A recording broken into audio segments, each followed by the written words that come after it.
Good morning. I'm just linking things, so please be patient with me. Good morning.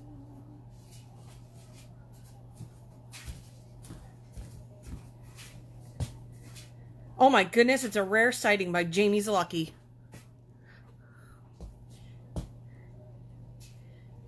Good morning, good morning.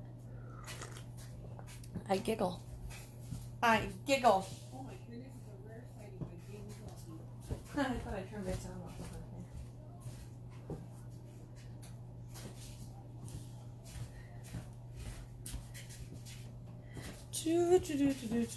Just getting everything set up here, so just give me 1 second. Good morning to all of you beautiful people. While everybody's signing in and getting caught up, I'm behind the scenes here getting my iPad all set up so that I can see you guys and talk to you guys. And turn my sound down. There we go. Good morning. Happy St. Patrick's Day, everyone. Whoop, whoop. You got it, Tony. 4 days. 4 days and I hit Atlantic City. This should be dangerous. All right. So let me move things over and let's get this party started. So it's officially St. Patrick's Day. And this is March 17th. And this is the SASS. So let's get this rocking, shall we? We are going to, as we always do, going up to aisle 4 or level 4 or whatever. Ooh, yay, Pamela made it. Actually, I'm really not that tall. I should probably lower this just a smidgen because I'm really not that tall. I'm trying a different angle just because the lighting in here really stinks. So I apologize. Good morning, Jennifer. Jennifer always. Good morning from Northern California. It's up early this morning. Up early. Up early this morning. Good morning. Good morning, good morning, good morning. You get to see my sunshiny face this morning. I'm just waiting for it to catch up so you can see my face because there is a delay. So I have to wait for everything to catch up so you guys can see me, and I have to figure out how to adjust the camera so you can see me just a little bit better. So good morning. How is everybody this morning? I hope you guys are fabulous. The SASS is kind of low key today. It's after St. Patrick's Day, although I didn't go out. I saw a variety of people who did and who thoroughly enjoyed themselves last night in the nationwide St. Patrick's Day parades that are going on. Today is officially St. Patrick's Day, and we have corned beef in the crock pot, so that's going, and it is going to, in a couple hours, smell absolutely amazing in my house. So I get to torture my family for the next however many hours with corned beef. It is a low-key kind of SASS today, which you're going to be like, what, Nikki, low-key? That never happens. There's a lot to go on. I have a lot more to talk than I do actually to show. So get your pen and paper, get your coffee, because there's going to be a lot of information that we are going to discuss. So we're going to kind of go that route. And there are going to be 2 items that I am going to press, I'm going to talk about. And then I'm also going to talk about my upcoming adventure to the ISS show, which is coming this Thursday. I'll be heading out. So there'll be no SASS on Sunday, but we'll talk about that all later in the show. I'm giving you just 2 seconds. Let me scroll up and see who's all here. Say my happy good mornings to everybody. Good morning. And I cheated this week. I totally bought my shirt. And for those who, I'll try to come back. Yep, totally bought the shirt. Because you know what? I've been so crazy busy with designing stuff online and with actually doing physical items that I completely forgot to make my Sunday shirt. Yep. I get to meet Tony on Thursday, which is kind of cool. Thursday, Friday. Good morning, everyone. Thank you. Thank you. Thank you. Thank you. It's super soft. I got it at Walmart. I wish they made raglans like for us to sub on out of this material. I'd be living in them all day long. Good afternoon from Spain. Woo! I have gone international. Yep. I'm in Spain, apparently. Are you gonna in Atlantic City this week? I am, Cindy. I am heading down to the ISS show in Atlantic City, so we'll just jump right into that. I actually leave here in upstate New York early morning on Thursday. I'll get in. I'm meeting up with some other subbers, and I'll be doing that probably about... I'll probably be there Thursday afternoon. We're going to take a quick trip over, and then I'm going live with Stan at the ISS show on Friday, so that's when I'm going live. I'll go live then, so you won't be actually seeing me press anything, but you actually get to go on an adventure with me, as it's my very first time to the ISS show, and I'm wickedly excited, even though, you know, people are like, oh, it's just the ISS show, but for somebody who is still considered new within the last 5 years, to Sublimation, going to one of these shows is pretty exciting, and I'm going to take you on that little journey as it, you know, I'm pushing 4 years now into Sublimation, and it's a journey. And everybody's like, it's not what it's cracked up to be. Well, you know what? For somebody who's never been, it's cracked up to everything. I have no expectations. I have no idea what to expect or what to look for. I just want to go in and take it all in as a first-time subber to the ISS. So that's going to be my adventure. You get to see me all go live probably a couple times on Friday. I know that we are going to do different meet and greets along the way. I have something really cool going on that I'm going to be offering for anybody who is going to the ISS show, because I'm not going to be doing my SASS. So if you find me, you get a special prize. I'm not going to tell you what it is. And it obviously has something to do with my own business, so keep that in mind. But I'm going to be doing that. But you got to find me at the ISS show, and trust me, you won't miss me. I'll be wearing a gray hoodie, I believe, and it'll say, I think, the SASS and glitter on the back. So really, you can't miss me. I'm going to be a walking billboard for Sublimation and more, and the SASS. So by all means, come up to me, give me a high five, give me a hug. I'm a hugger. If you're not a hugger, don't worry, don't hug me. I won't hug you back. But, you know, come and say hi. Come and find me. I will be there all day on Friday, and I look forward to meeting all the people that get to see this ugly mug on the side of the screen. I finally get to see all your beautiful faces actually in person, which is an amazing thing itself, because now I can put a face to the name, because you guys get to see me every Sunday. I have no clue sometimes what y'all look like, so it'll be cool. Like I said, it's an adventure, so I'm looking forward to that adventure. I'll be gone from Thursday, and I come home Saturday, and my beautiful 20-year-old daughter is coming with me to, she's been a part of this journey, and she helps me out with my business stuff, and so she gets to see that part of it. It's a life lesson, a teaching lesson also for her. So that's what we're doing this week. So I can't wait. I don't have a booth. I'm walking around. I'm actually just going to be on the expo floor. So I won't be walking. I'll just be walking around. So do find me. It's in Atlantic City, New Jersey. If you can stop in and pop in and say hi, like I said, come find me. I'm giving stuff for my digital store. And that's what I'm doing for, if you can come find me, you get a prize. That's how that works. That means you made your way, and that's what you're doing. So there you go. Good morning from West Virginia. Well, come and find me, Cindy. I will be there all day Friday with Stan and Jen and their son Joey, and my daughter Sarah is going to be there. We have some other friends that we're meeting up with, Beth and Suzanne. So it's going to be quite an adventure, and I am so looking forward to it. I have about a 4.5 hour drive to get there, but I'm excited. I'm just excited. Let's see. Is everyone going to ask us bringing a rolling cart? Unless you want PT to carry all those samples. I can't wait to get samples. I love samples. Samples are fun.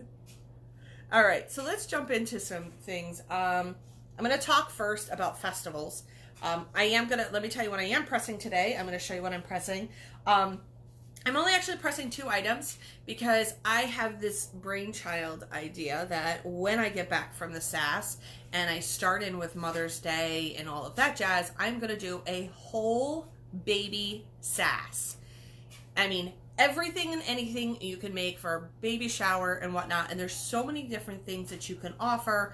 And it's not just Coney Island stuff. I mean, you can definitely do other things that are related to baby and new moms and new dads as we're gearing up for Mother's and Father's Day coming down the pike. along with Easter and whatnot. So these are some upcoming SASSes that I'm going to be doing. So look forward to that. I know my next one is going to be all about Easter. I promised that one. So, but in the meantime, we'll have our holidays, and these little type of, you know, I don't consider St. Patrick's Day a holiday because not everybody gets it off, but these fun days, to call it something, have a shelf life. And you also have a shelf life when it comes to festivals and whatnot. So I'm going to talk about two different thoughts. One is, everybody always asks, when do you start preparing for holidays? So we're going to talk that first. So when you're preparing for a holiday, I've always said this, you start preparing for your holiday months before the holiday. You start promoting it, you start preparing it. So right now, I know this sounds crazy, we're only in March, and it's St. Patrick's Day. I've already actually started prepping for Christmas. Why? Because Christmas is my biggest time of year for me. From September to December is when I do a major part of my business. So whether it's designing or whether it's actually my physical goods, I've already started prepping by slowly getting my stock in. This way I'm not trying to get a ton of stock in all at once and really hit my pocketbook.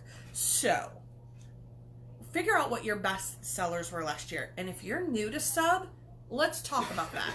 So first, if you've done this already, you've already been around the block, then by all means, go back and look at your sales report, see what your best sellers are, and go with that. Now, if you're new to Sub, you can't go wrong with ornaments, personalized ornaments. You can't go wrong with different cutesy things. Shirts are obviously a big thing. You get into the Santa packs, Santa sacks. Mine's way up there. And there's so many other things, the pillows, the holiday decor. So you start thinking about what is it you want to offer. You start bringing that stock in slowly but surely. Because I'm going to tell you, people run out.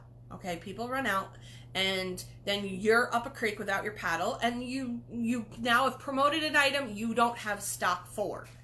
Only sell what you have stock for. Don't oversell that, and always be one step ahead. So again, we're also going to be talking about stock later on as well. So make sure you prepare for that. Well, when do you start preparing? So like I said, I started preparing by taking stock of all the ornaments that I have. And do I want any more of these ornaments? What ornaments sold the best versus another? Also, that's a great time to check your pricing too.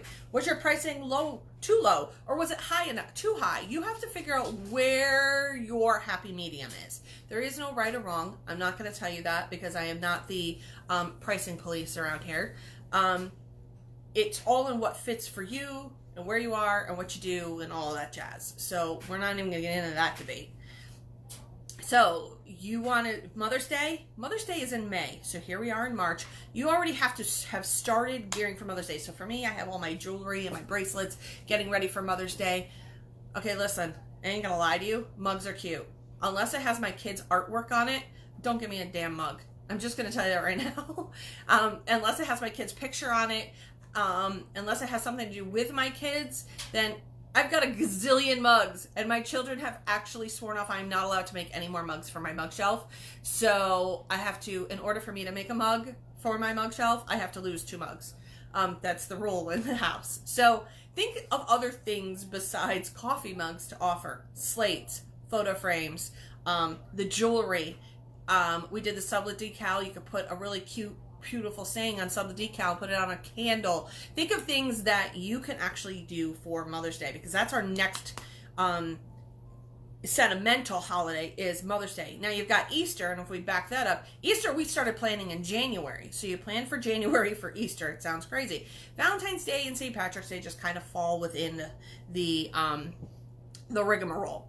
Okay, so it just kind of falls there.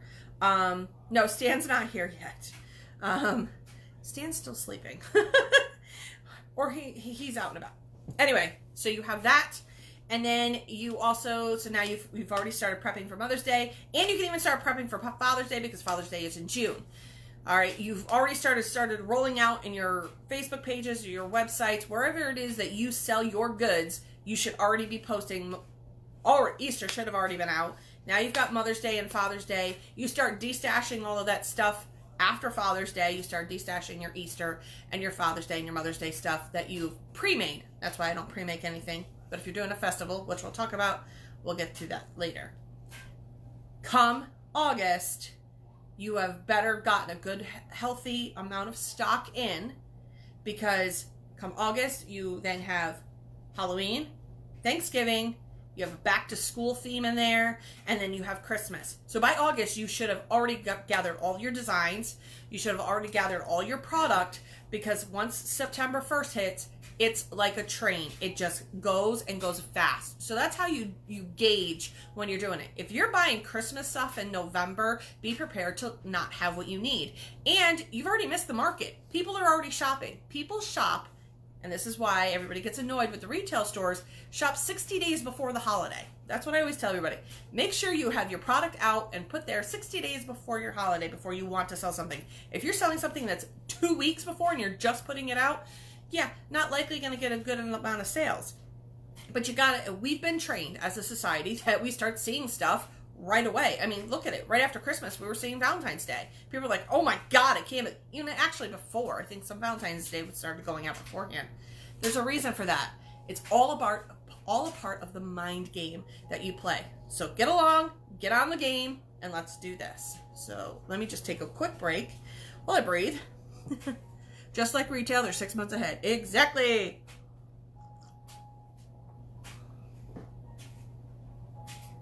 He always gets me to order from him. Oh, Nicole, wait till you see this. I'll get to that. Wait till you see what I pressed last night. So be prepared to get your little button ready, because I have 2 things I'm pressing. One I pressed already, pre-pressed. And then I'm going to press one live, and I'm going to talk about that. But get your buttons ready, because these are part of that whole baby SASS thing that I'm going to be doing. And these are adorable. Anywho, we'll go back to that. So now is the time. You also get into craft fairs. Craft fairs, for me, I do better at craft fairs, which is going to sound strange when I'm saying this. Do better with like the holiday craft fairs at the end of the year than I do in the spring. Craft fairs in the spring just never did well for me. But now I'm going to tell you that there's festivals. And you're like, okay, what's the difference? So a festival is a theme, where Christmas is the theme. So you have holiday craft fair, so you can literally encompass all holidays in them, unless it's a Christmas craft fair. But for festivals, you want to gear your products towards that festival, or car show, that kind of thing. So I have a couple friends right now that are doing strawberry festivals. One has a mermaid festival that's going on right now, and yes, there's a mermaid festival. And I have a totally cool hat. Let me show you. I should have given this to her. I got this. Have you ever just gone on a shopping extravagant for ideas? Go to Cracker Barrel. That's a great place. So anyway, so this is my new hat. It says mermaid is my middle name. Isn't that an amazing hat? Now I need to make a raggy out of this. Raggy alert. So make a raggy patch. Go get this. It says my middle name is Mermaid. Make a raggy patch. Put some glitter on that. Oh, the glitter. Oh, you know what? Yeah. That's right. I think that's what I'm going to do. I'm going to make myself my own glittery hat. And for those who missed it, la, la, la, la, la, la. I'm so all over the place, but you guys get talking and I get all over. See, again, incorporate your raggy patch in absolutely everything. So this is my raggy patch hat, and get the glitter in there. So not only is this a subbed circle, this is also, I glittered on here. So there you go. So find out what your theme is for your festival and theme it to that. Now, here's the thing about themes. You can also be stuck with product when you're done. So keep that in mind when you're doing a festival. Is you're going to be stuck. If you're doing an example, a strawberry festival, please know if you're putting strawberries on absolutely everything you have right there, you're stuck with whatever's left. You're going to be destashing and putting that stuff on sale after your show. This is why, for me, I will do a lot of stuff on site. If you can't, that's a whole part of the next conversation. If you could do stuff on site, you have samples. Do samples of your stuff. If you could do samples and you're going to be able to press live on your site, do that. But make sure whatever you're pressing live, you are absolutely successful at. If you've only pressed 1 or 2 items, or even just your sample, don't be doing that. Don't be doing that. Do not be sitting there and going, oh, I have this wonderful mug. I've only pressed this mug. I've never pressed a mug ever before except for my sample. No, you want to have pressed a lot more samples than that before you're doing your mugs. because there's tricks to it, okay?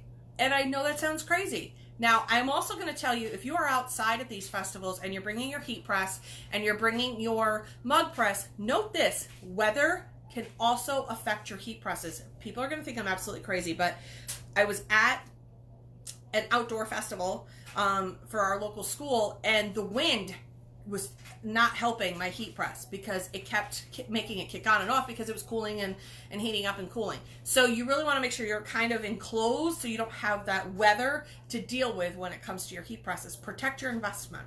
Okay? Give me 1 second. Good morning to my sister. Good morning. I feel like when you do these things on site, people think that it looks so easy and warrant them. Yeah, I mean, they really do. They really don't understand that when you're doing something on site, that there's a learning curve, and that you're not just taking a piece of paper, which, I mean, I guess to the layman, that's what it looks for. You're just taking, this is probably the most you're ever going to hear. Somebody told me once that I just print stuff off and I slap shit on things. That's exactly how she decided to tell it to me. She goes, oh, you just slap shit on. What? No, I did not. Honey, I had to make the design. I had to put the template. I also then had to make sure that I found the right substrate for it. Oh, and I had to learn how to do it. I had to know the time, the temp, the pressure. I needed to know, whether I have to pre-press, I have to lint roll, I have to make sure I have my protective paper. Dude, there's a lot into that. No, I just don't print shit off and put it on there. Okay? There's the SASS right there. You got it firsthand. And I kid you not, that was a conversation with a client that I just seriously was like, really, dude? I do not slap anything on anything. There you go. They have no idea that... They have no idea what goes into this. People, and especially newbies, too. I'm going to tell you right now, I love my newbies. I've always said that straight up. But I want you to do your research. Do your research as a newbie. And ask questions. There is no such thing as really a stupid question unless you've asked it for the 400th time and you still haven't gotten it through your head. Then, yeah, then it becomes a stupid question. But otherwise, no, there's no such thing as a stupid question. And ask and learn. I mean, that's how you have to get through this. YouTube is a great visual for those who want to learn. Any one of us moderators can answer questions. Are we pros? No. No. We're still learning. We're always learning, and as we should. So, I have had people come in and actually press stuff because they were sassy. So, people have asked too, when you go to festivals, getting back onto topic, please. When you're going to these festivals, keep that part in mind. You can even, if you're going to press live, have printed transfers already ready. So for instance, let's say I was going to a festival and I obviously am not going to bring my printer, but I want to bring the designs I'm going to sell at that festival. So this is going to be a little bit cheaper than me trying to do this and already have it done, and now I've wasted not only paper, but I've wasted substrate, and now I've got a destash. At least this, I can actually keep these still on hand. I can put them in a filing cabinet, and then they're still good 6 months down the road or so. So this is, this is a lot easier. Bring a bunch of them, already cut, already prepped, ready, so that all you have to do is slap them on and press them away. But that's how that can work for you. And I do that a lot when I go to these type of festivals.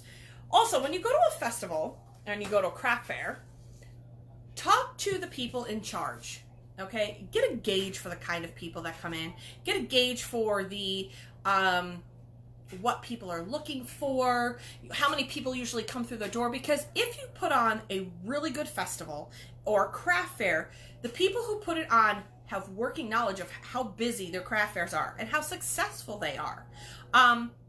So there's lots of different components, but ask the questions to them. What's the foot traffic like? What's advertising? How do you advertise? Those are questions that you as a vendor are absolutely able to ask.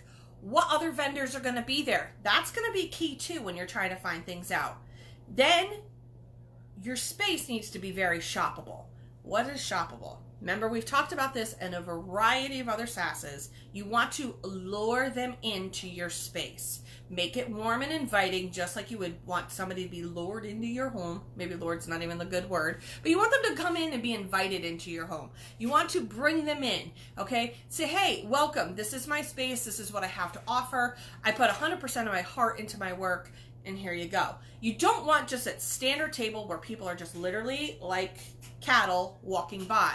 You want the cattle to come into your space, okay? Because if you notice any craft fairs, they're literally just everybody loops around and they just kind of go. But I'm always intrigued with the spaces that I have to walk into, because now they've drawn me in. They've suckered me into this. And now I'm in and I'm looking, and I've spent probably more than 5 seconds at their booth, whereas if you're walking just across your table, I'm giving it a hot minute look and I'm like, yep, I totally can make that, or nope, and I literally will judge. It sounds terrible. I'm horrible at that. I've been doing craft fair since I was 12 with my mom. And that's what she taught me. Invite them in. Invite them into your space. Whether it's a festival, a craft fair, it doesn't matter. Festivals are starting to get huge right now, so lots of themes. Car shows are a great place to sell your goods too. So you've got the festivals, the car shows. Figure it all out. Find out what's in your area, what that you can promote your work to. Again, when you're doing festivals and themed places, know that you're going to end up with extra stock. And then you have to have your backup plan as to what you're going to do with that stock. Okay? So I also printed up, I'm going to take a quick breather. Why are we talking about adhesive on the raggy patches? Oh, somebody uses Caesar, the Caesar for the raggy patches. Yes, thank you, Billy. Oh, everybody say hi to Billy. Billy is in his camper right now because you know what? I want to be Billy. I'm going to totally make a shirt that says hashtag Billy. That's right. I want to be Billy. Billy is in his camper. He's enjoying life. And I'm here at the house where there's flurries outside. So give some love to Billy for me, please. Give me the love. Show Billy the love right now because he is using his Wi-Fi hotspot to be able to help you guys out today. He is my right-hand man. So, yep, I want to see all the hearts. How fast can you guys give me hearts? I'm just curious. Because I don't get to see them enough. Like it up, people. Like it up. Yep, I said hearts, not thumbs. Hearts. Hearts. Hearts. Because we are about heart here at the SASS. Give it to Billy. Because you know what? He is such a intricate part of my SASS lately. So... see, there we go. You guys found the heart button. Thank you. All right. So what I've done is I have this. This goes with me to every show, and this is a checklist. And it's a checklist of everything I could possibly need. You can make your own checklist, obviously, but I print off the same checklist so that I know for 100% fact that when I go to these fairs and festivals that I have a checklist. So just some of the ideas on the checklist. So if you have an outdoor venue, I will post this later. If you have tents, make sure you have the walls to it. Again, remember, weather affects your heat press. And if you're pressing live, you don't want that to be an issue. You also want to check and make sure what power supply you have to get for your heat press, because that's going to be key. Not all festivals offer power, so you also have to have that backup plan as well.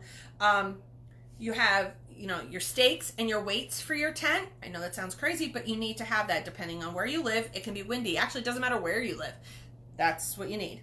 Chairs. Make sure you bring a comfy chair, okay? Make sure you bring a comfy chair because you are going to want to sit at some point, okay? But for the most part, you want to be out with your people, okay? People that you've drawn into your space, you want to be out there with them and talking with them.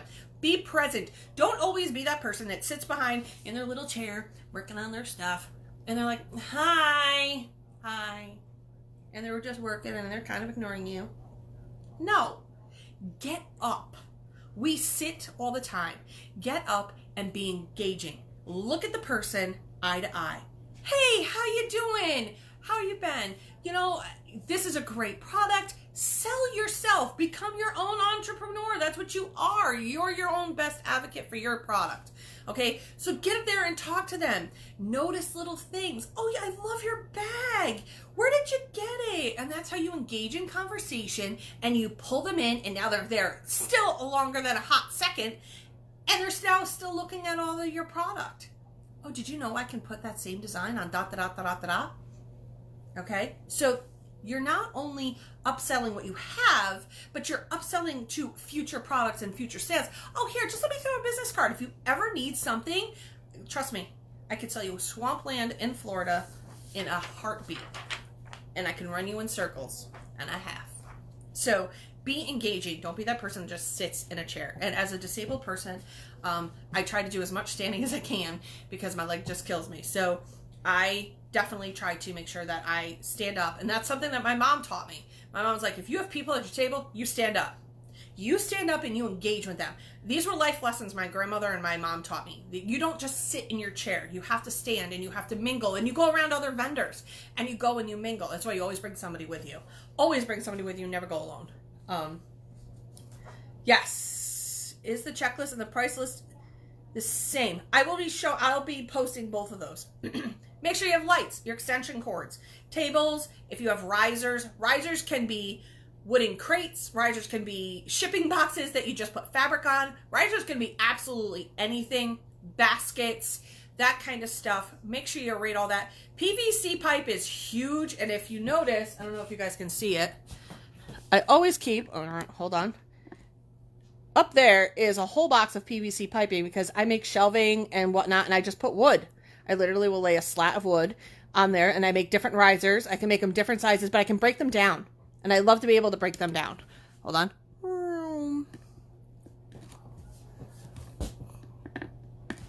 So I'll take those PVC pipes and I will literally break them down so that they're now in a smaller container like I just showed you. But I'll put them all together. They all have feet. I put a piece of wood on it. Now it's a riser. Put some fabric on it and it's great. So I do some easy weasy storage kind of solutions. Here's a foil. Hold on. Just reading. Sales 101, put as much at eye level as possible. Yes. Build up your space. People are looking down. And that's what Billy's saying. Bring people in. Build it up. Remember, you might have a 2-foot table. Bring it up. Okay? Make backdrops. Make it so you're in a picture window. I mean, be creative with your space. If you're having it just lay flat, people are like, little bit of effort there. But once you start raising it up and I usually bring an extra chair, like a rocking chair at Christmas time. So here's what I do at Christmas time. I bring an artificial tree and I put all my ornaments on the artificial tree, whether it's on my tabletop or a full standing one. I'll put a rocking chair next to it, put some decorative pillows that you can buy in there, and as people are buying them, I'm replenishing them. Yeah, I bring that kind of stuff. I mean, and you don't even have to be necessarily a rocking chair. You would just bring a regular kitchen chair, a nice chair. Put there for your pillows. Throw a blanket over the back of it so you can show. Put the Santa sack next to the Christmas tree. Can you see where I'm going with this? Make it look like you've walked into somebody's home. Light your tree. Put lights on it. Lights draw people in. We're like moths to a flame. Oh, pretty, sparkly. And that's what we do. So draw people in. That's exactly what you want to do. Another trick most people are not aware of is you can get those scent diffusers. Okay? The little, the ones you usually put in the bathroom, the ones that you pull up. I can't remember what the heck they're called, like the Glade ones. Go get a couple of those around Christmas time that smell like cookies or baking or anything like that, and you hide them within your display, and now you've drawn them in. They have this absolutely amazing aroma. So find ones that are themed for cooking. I know that sounds crazy, and it doesn't matter what festival you're at, okay? Bring them in with a smell of, oh, it smells like fresh baked cookies. And now you've drawn them in and they want to be in your space. Okay, so that's a trick that most people don't realize, is going and getting those air fresheners that you can strategically put around your space, and it makes it smell absolutely amazing and still draws people in. So there's a trick that most people don't know. And it does make people hungry. Absolutely. Rolling racks for shirts. So for your shirts, I'm putting together a display that I'm going to make, just how you can display your garden flags. I've built it in my head, and now I have to actually build it in person, and you can actually pull the whole thing apart. And it's how you can display multiple flags, garden flags, but you could also display shirts on these. And I will show you that It's really cool, but it's all made out of PVC pipe and a dowel rod. I know that's gonna sound crazy, but when you guys see what I've made in my head and I bring it to life, you'll be like, oh, I gotta make that. And really, you just need a pipe cutter, which it kind of just goes around. It's really simple. PVC pipe is cheap. You could spray paint it and make it into anything you want. And I love it because it's like kids' Legos and you just pull them all apart and you can make something new out of it. I make my shirt holders. I don't even know if I have one out here. My shirt holders are PVC pipe, and I just put it in a board and I drilled a hole, and now I have my mannequin and I can do multiple sizes or, you know, heights for it. So remember, everything is a visual. People are visual and they want to be stimulated in that way. So please, by all means, do that. Do you have a video on garden flags? I started making them and having fun. I've done garden flags. I do them all the time. Here. Oh, I didn't get the chance to show you because, yes, people ask. See, I am all St. Patrick's Day. I do at least. So that's an Amy flag. And that's one of the ones that I've done. So that design you can buy at my Etsy store. I have one for the major holidays, and it's St. Patrick's Day and 4th of July and Valentine's Day, and I think I have Easter in there. So there's that. So yes, and that I got at Hobby Lobby, but whatever. Don't judge. So keep that in mind. And also when you go to fairs and festivals, you don't have to always keep it in their theme. Bring other themes in. Bring other fun, cutesy, fun, like the funny towels or funny mugs or whatever it is you're going to specialize in because that's your thing, that you can sell for other festivals or other craft fairs, okay? That's how you get rid of that stock. If it's actually themed towards them, then make sure you obviously come up with something to do with that extra stock. Again, just some of the stuff. I know this sounds crazy, but I even have in here stuff for my sanity, right?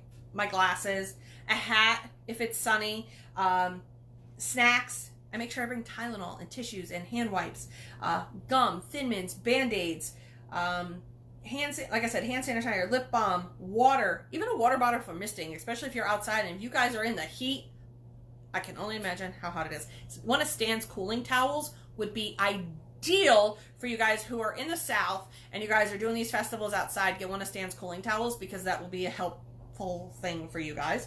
A jacket for those of us who are in the North and we just will never ever see summer. So there's that. Other stuff to help you sell things. You have your business license. Always make sure you have business cards. In actuality, a nice prep is if you have your bags. So I get my bags from Uline. There's a couple different places to get bags, but I get my bags from Uline. And I have a couple different kinds. But this happens to be my favorite. All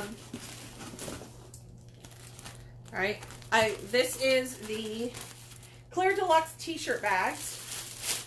The number on it is S-12349C. It's a 12 by 7 by 22. So it has a nice gusset on the bottom so you can put a lot of goods in it. You can tie it, but I love the clear. It's a 1.5 mil, so it's definitely a little bit thicker bag. So I always get these bags. I use these bags in my shop. I use these bags wherever I go when I'm doing fundraisers. These are my go-to bag. This is one. So I have those, which I've got to order more. Always make sure you have that. But in that bag, do some bag prep. Take your business card or your stickers or whatever it is and put them on all your bags and put them in your bag so that they're already prepped. So you can have that. Another great bag is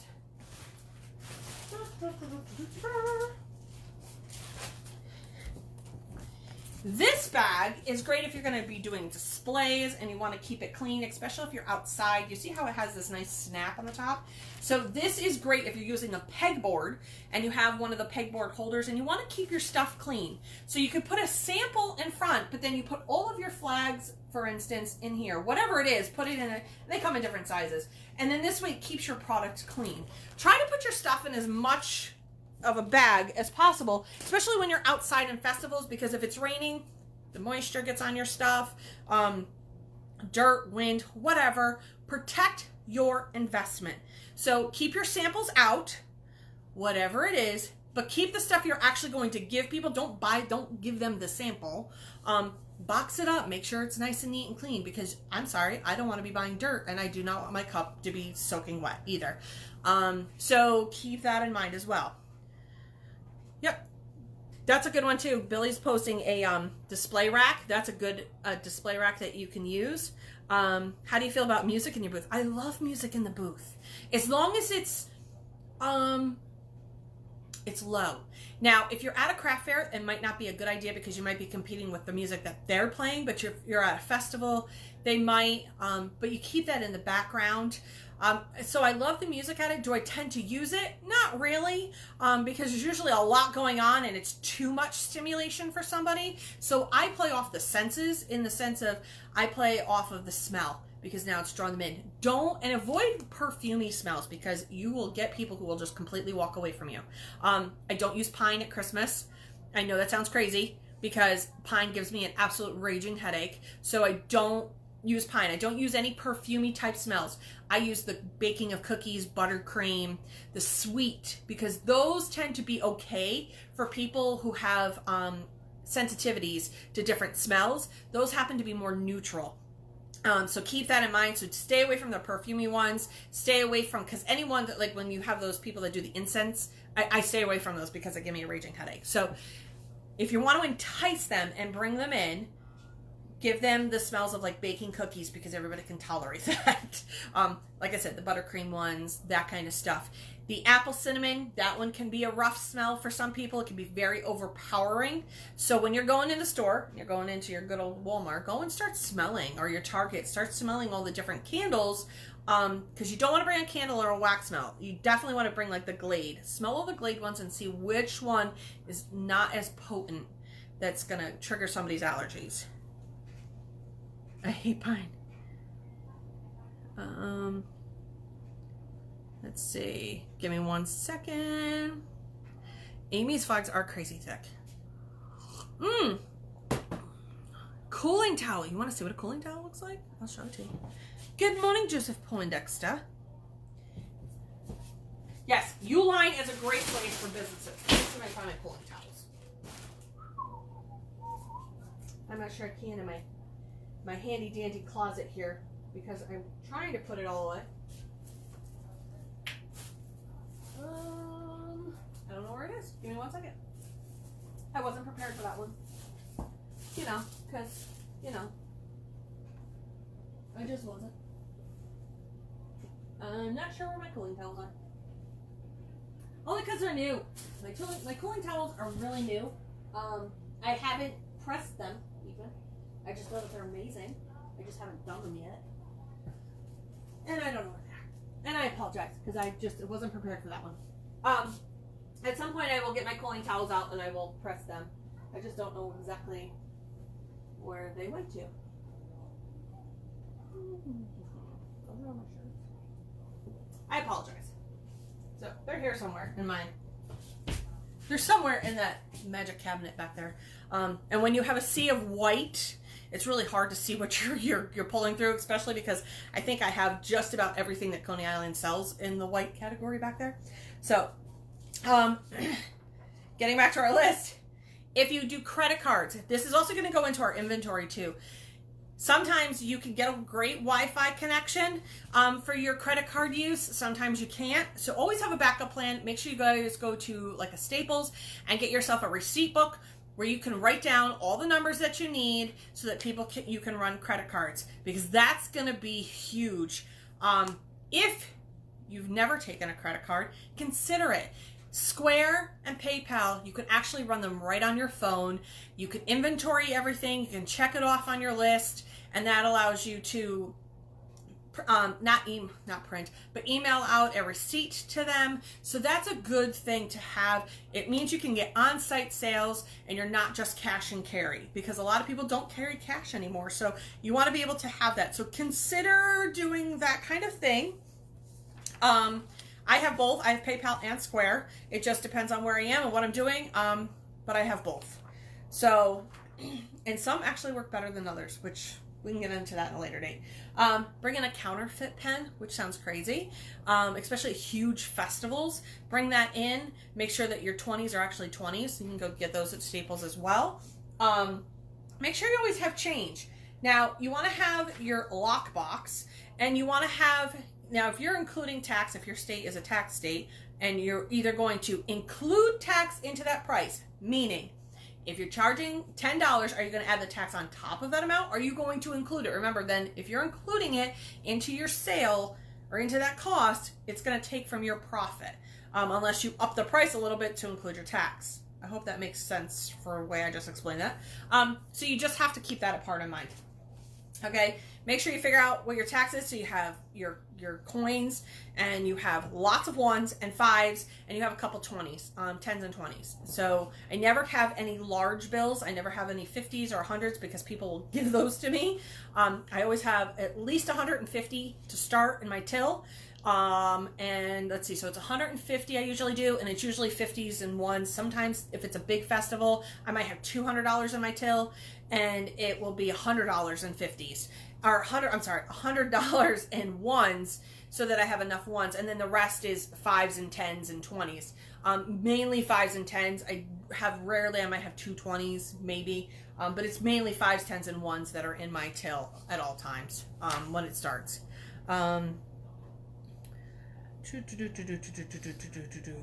Let's see, just cinnamon is my jam. But cinnamon, Cheyenne, can be tricky for people. I know for me, I have to be very careful because some cinnamon stuff on the market has a kind of a perfumey type undertone. So you got to be careful with that if you're going to be putting it out there.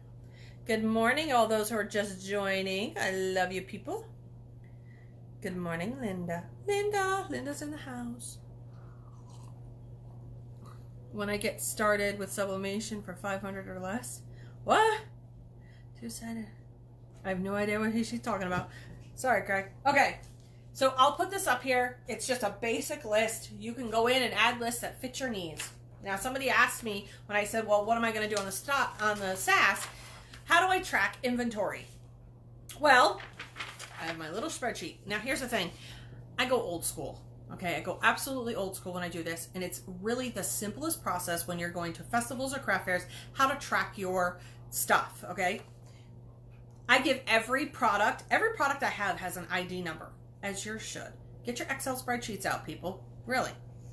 What's the product name of it? Okay? And usually this product ID might be where I get it from in my vendor list.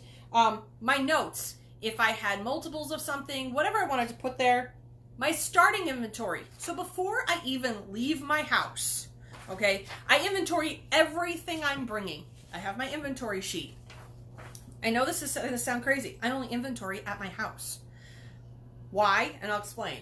So my starting inventory and everything that I have and how many I have of it. My ending inventory, so when I come back home, I've unloaded everything. I take an ending inventory of that item. And in this way, I know how many were sold, what was the price, and what was my total revenue. Then that's how I know. It's totally old school. But you know what? Sometimes this is better. I know they make apps for that. But when you're in the heat of the moment and you're selling stuff, sometimes you're going like this when you're selling. You don't have time to go, oh, hold on, I need to put my little check mark down. Sometimes you don't have the availability to take credit cards and have that track, or use your apps to have it track because the service isn't that well or that good. So honestly, I like the old school method. I've been doing the old school method for years. I literally have this, I print it up and do what I need to do, and then I move on. And then that's where I input it when I have a quiet thought. I'll go in and input it into my Excel spreadsheet to change my inventory here at the shop. And that's actually how I do it. Everybody's always also asked me, how do I track my own inventory? I do inventory twice a year. Once right before tax time, and then once about 6 months later. And it's usually, I do one in January and around June is when I do my inventory. And then this way I know what I've sold and what I haven't sold, and I go back and do my notes and whatnot. I don't keep a ton of inventory. I'm not a huge warehouse. So what you see behind me and just some minor cabinets isn't a lot. But I take into consideration too, I have a list. So let's say I did a promo. I might not note promo somewhere in my world over there.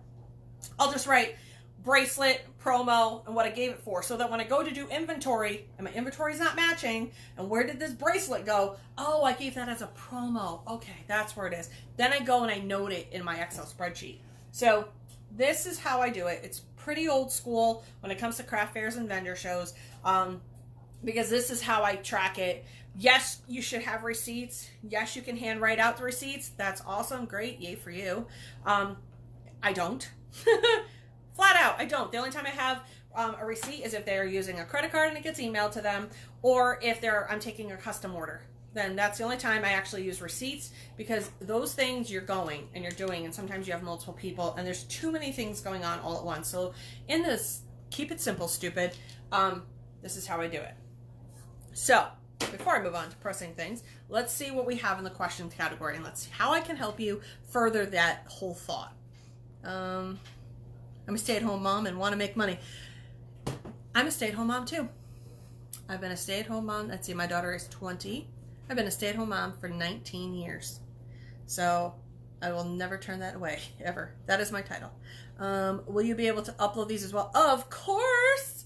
Good morning, Kim. Kim's at a mermaid festival right now. I absolutely love the fact that there's a mermaid festival. I just need to tell you that, okay? I think it's amazing that that's what that is.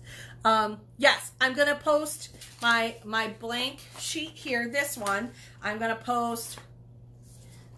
I'll post this. Is there anything else you need me to post too? I mean, I'll sit and work on my blank ones later. My blank spreadsheet. Do you have a price list? I have a price list, but here's the deal with the price list. My price list is going to vary from your price list, varies from, you know, X, Y, and Z's price list, because it depends on, and if people are going to argue with me over this. It does depend on kind of where you live, the economics of where you live. I know they always say price, you know, supply and demand, that kind of stuff, it in region and all that other happy stuff. So I can give you what mine is, and it'll be scrutinized because I clearly don't charge enough, but I know what I charge for my area and what sells for me, so I could do that. But really, probably not. I get scrutinized enough, to be completely honest with you. Good morning. Is that Stanley? Stanley, I think, is under Coney Island transfer right now. And say good morning to everybody. Good morning, everybody. Kevin says good morning, everybody. Everybody say good morning, Stan. Remember, he's like Charlie from Charlie's Angels. You just, you know, hear his voice, you never see him. Yep. Good morning, Stan. Any questions so far in the festival, the craft fairs, where we're building, where we're moving to? This is more of a questions and answers part real quick before I get into the whole, my exciting part. So give me some questions that you may have on anything festival, craft fair, stocking up for upcoming holidays or fun days, as we call them, that kind of thing.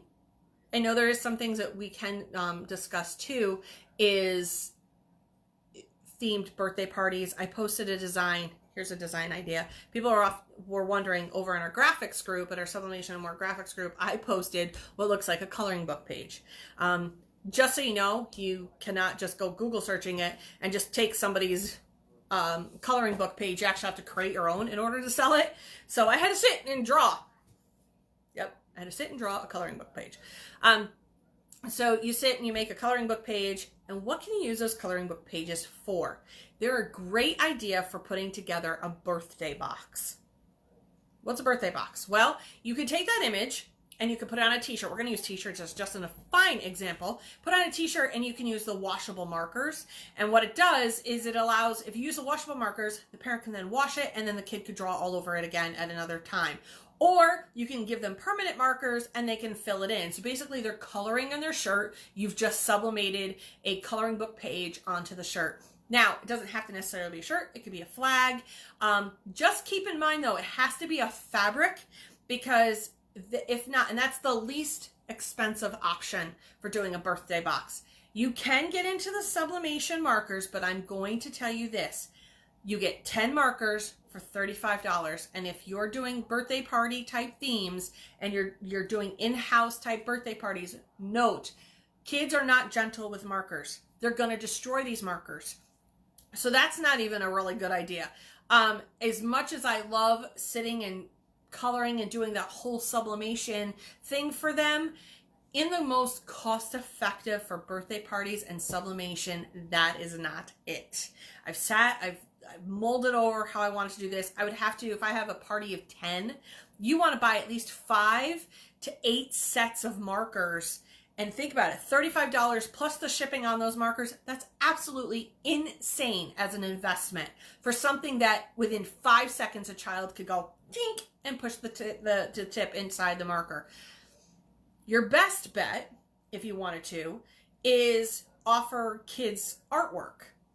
So they can sit and do artwork. You can cut them out mug, size paper, whatever it is. Let them color it in small. Then you can go home, scan it into your computer, and then take your time and put it on your substrate and mail it back to the person that has had the birthday party. You could do a craft birthday party. I do craft birthday parties, and I've been doing craft birthday parties for years now. I might go into a home. I sit with a bunch of kids and we do crafts, and that's what they do. So it's not a bowling, it's not a pizza party, and that's how I theme it out. You can also offer birthday boxes where you can do the towels, you can do tote bags, and you can do, you know, cute shirts and pillows and eye masks. All for that you can offer in a birthday box that's already pre-made and done, and you can ship that off. But if you're looking for a creative, crafty way, think outside the box on that, but you really want it to be on a fabric. So you could use Stan's Santa sack type things. They can do that. I mean, they can color on that, but it could, again, make a big enough image for them to color in. The t-shirts, again, I posted that over in the graphics group because somebody had asked me to make it. So those are just some kind of fun ideas that you can do.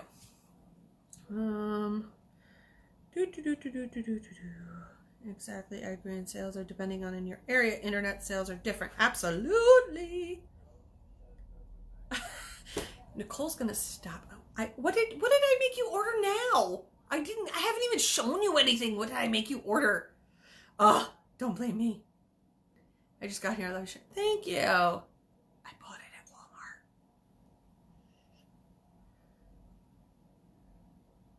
What? I would love to see it.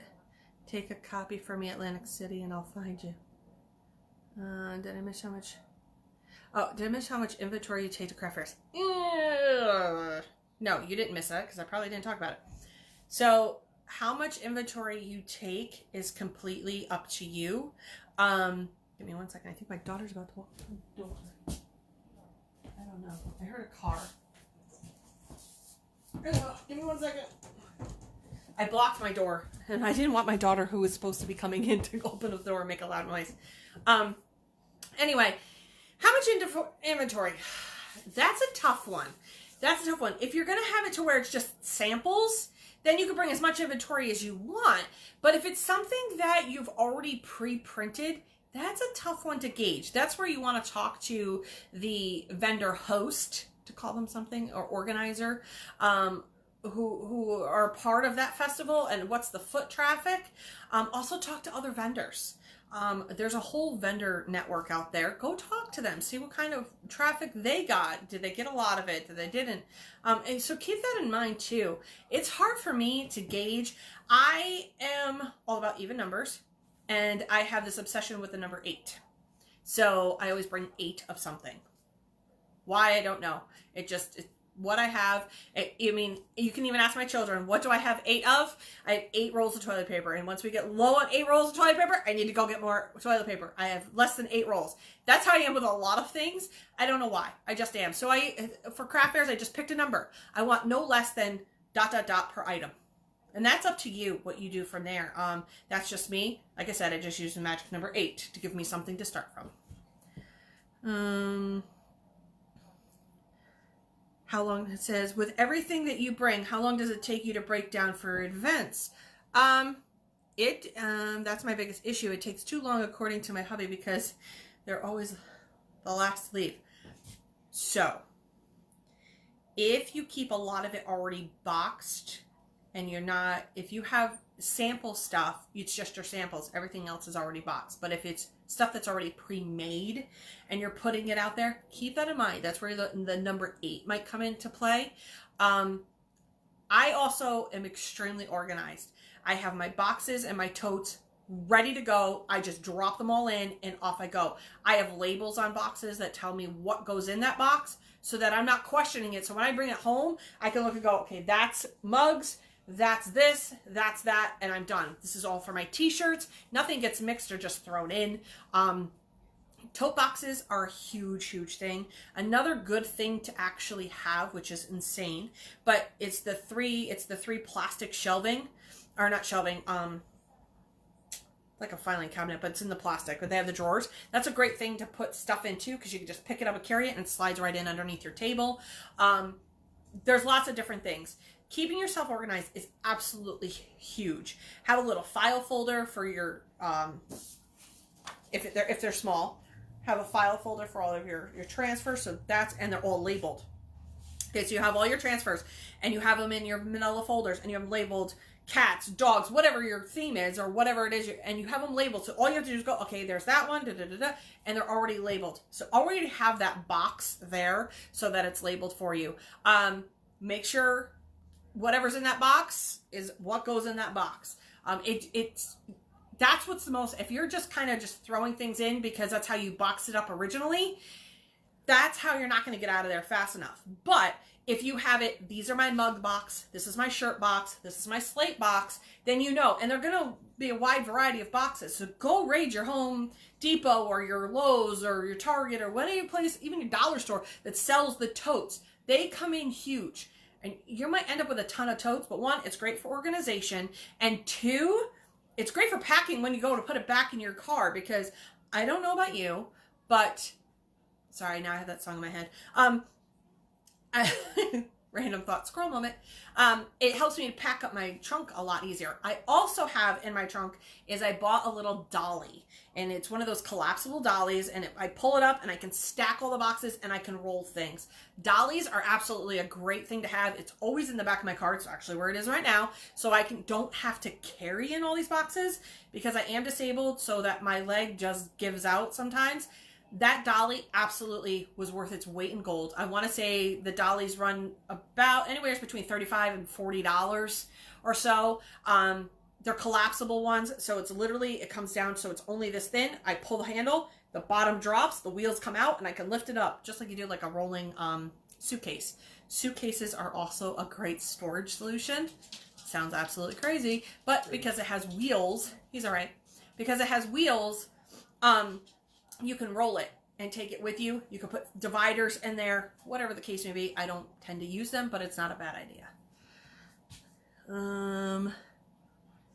Thank you. I'm just reading through real quick. I see the towels behind you. Oh, that's what she's talking about. All right, so let's get to it. You want to get to it? I can't wait to show you this because it's super pretty. All right. Yeah, a wagon. So you can actually get one of those collapsible garden wagons. If you go and you look, anything that I can collapse down and store a lot easier in my own home or in my garage, the better. So I can collapse it all down and it works absolutely wonderful. So keep that in mind and invest in totes, not cardboard boxes. Because again, if you're outside at a festival, you have to deal with weather and you want to protect your investment, which is your goods. Do you cover your table with anything special tablecloths? Yes, I use tablecloths. And on that tablecloth, so you can go buy the ones that are fitted, which I recommend. Go buy a fitted, and again, investment. Go and buy a fitted one for your table, one so that it's not flowing. And here's why. If you go and just put a regular tablecloth on your table, wind is going to pick up this and it's going to flow everywhere. Whereas if you buy a fitted tablecloth, it's less likely to be blowing away. It's meant to fit on the table. And don't forget to put your logo. Don't forget to put your logo on your table or on your tablecloth. Get, whether it's in vinyl, whether you use the glitter vinyl, whether you have somebody make you a heat transfer, screen print, whatever the case may be. If you do the heat transfers, a great place who could do them bigger, a big design for your is Todd and Marvin. Both of them do the heat transfer vinyl, and they can put your logo, and I'll show you, I have a logo. I had Marvin make me some stuff. put your logo on the front of your tablecloth. I typically do black. I will do green or red for Christmas time, but for the most part, I try to do black because then it doesn't take away from my product, but it kind of neatens my space up. I stay away from white, especially for outdoor stuff. I truly stay away from white. And then you put the logo right on the front. I have just updated my logo, so I have to make my new tablecloths. You can take a regular tablecloth and make it into a fitted one if you're a sewer, but if not, just go buy it online. Make it an investment and make it worth it for you. My boss got me a nice fitted one from a resort. Yeah. Oh, and Marvin and Todd both do banners. If you're looking for a banner, they definitely do banners. I know Marvin just posted his banner that he did. It was a birthday banner for Ashley's daughter. So he just did that banner. So that's a great, yes, and it hides your boxes too. Putting everything underneath your table kind of hides your boxes as well. Let's see. All right. Now that I've done talking, let's get to the playing part of this whole conversation. So, Stan, as we all know, has everything baby. If the man's going to corner the market in anything, it's going to be in the baby category. So, in past SASSes, I pressed this beautiful little thing.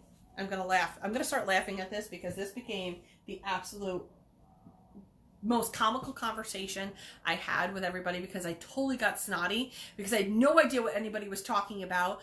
And that's when I discovered I needed a Billy. I needed Billy in my life because I could not figure out why everybody was yelling at me because there's such a delay on my feed. And it was all over this gosh darn blanket. Okay? Which, by the way, I have not finished. So, if everybody remembers, I started doing this whole theme for a little girl that's coming into the world come May. So there's this, right? So he's kind of cornered the market on the whole baby thing, which that's why I'm going to do a whole baby sass, because I believe there has to be. He has hooded towels and loveys. Now, he calls them mini baby blankets. I call them loveys. That's what they are. All right. Ready? So this is only pinned. I am not sewing today. But I needed to show you what it looks like finished. Because it's so cute. So, if you're an embroiderer, you happen to know what a hooded towel is. And yes, you need to sew. I'm going to show you how to work this and what you can do. You can hand sew it, or you can actually use your sewing machine. Either way, this works out perfectly fine. So, this is the hooded towel that is already pinned. So I made it to match the future princess that's coming, so that it matches her theme. I'm going to be putting her name on the back with some pretty flowers. But oh my God, right? So if you have any of Stan's regular towels, they're really soft on one side, like, oh, and then it has the terry cloth on the inside. Oh, okay. I'm going to show you how to put these together, but let me tell you, hurry up. QVC moment. Go do your thing. I'll wait. I'll wait. I'll have coffee. You go shop. I'll wait. Waiting. You need this crown too, right? I need a crown. Except I'm a queen. So my crown needs to be a little bit bigger. And we're going to press my little boy one. My Dwarf. So I had to make a template for this because Stan didn't have one. Right away, because he's been such a busy man. See, every time I go live, I end up driving that poor man crazy, and I get, Nikki! All right. And we're going to be pressing, so I'll show you the prints that we're going to be pressing. I'm going to be doing a lovey. I talked about loveys on our pet show, and I'm going to talk about the lovey we're going to do for a baby. So here's the one I'm doing for the hooded towel. Isn't he adorable? I love my little giraffe. He's so cute. We're going to do a full bleed, because I think I need to show you that. And although her name is backwards, because obviously, we're going to be making that into a lovey. I mean, I got to go with her theme, because this is the theme I picked. Okay? So let me get the camera where it needs to be. I need you to discuss the things that need to be discussed. And we need to prep, shall we? I love my set. Nikki makes me buy some. Nikki makes me want to buy some.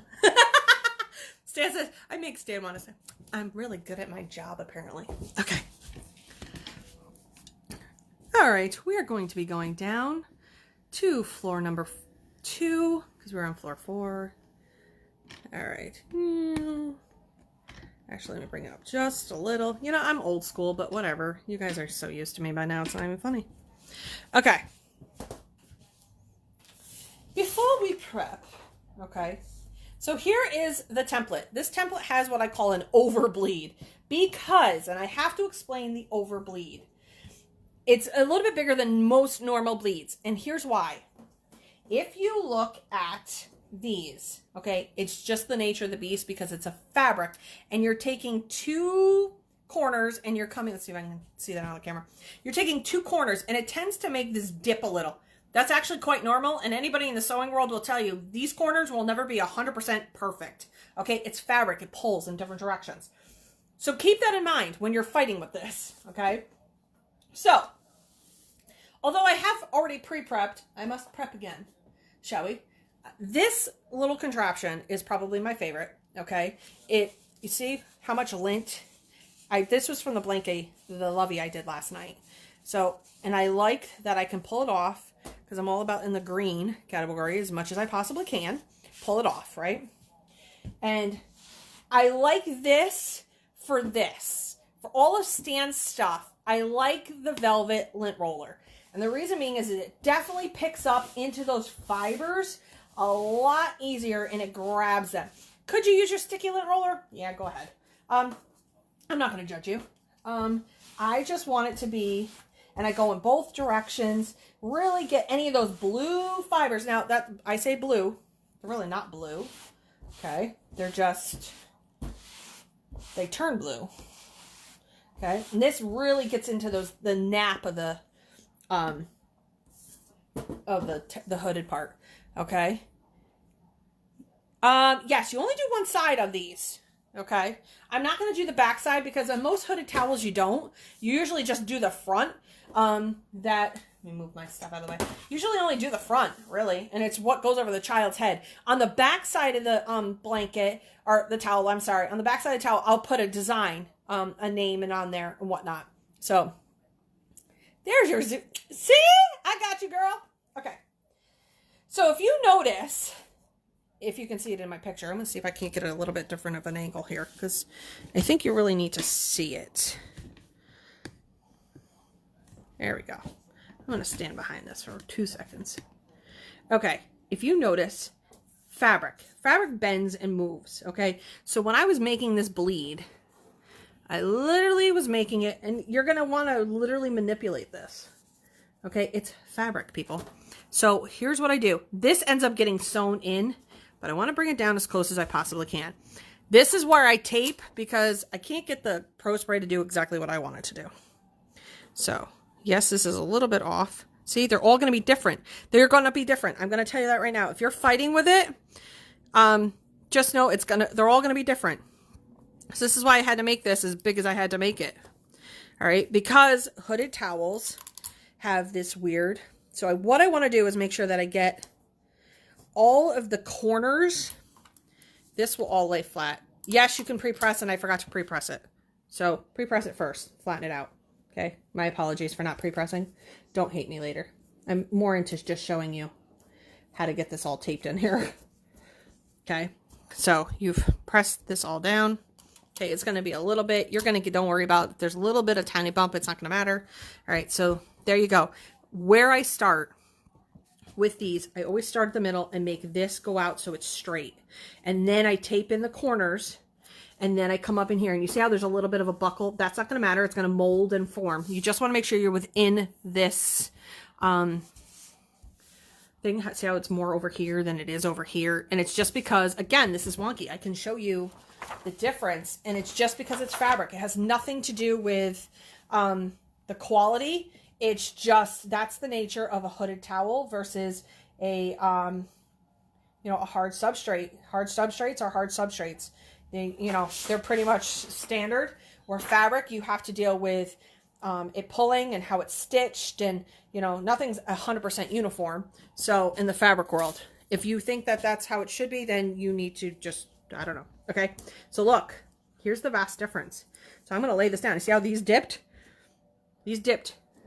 All right. For the most part, they try to be as standard as possible. But if you can get it out of your head first, get it out of your head that this is going to be wonky. Okay. And then, oh my God, I can't do this. This is why I made this template as big as I did.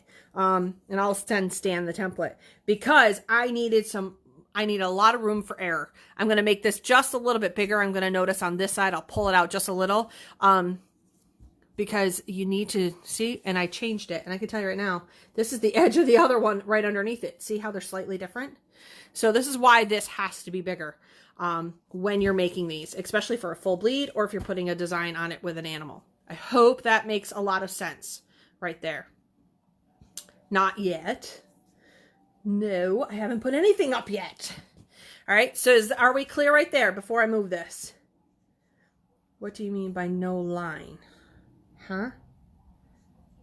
I don't understand. Did I miss something? Could you look into adult-sized bibs? I'm trying to see what Chris... Oh, somebody was answering. Okay.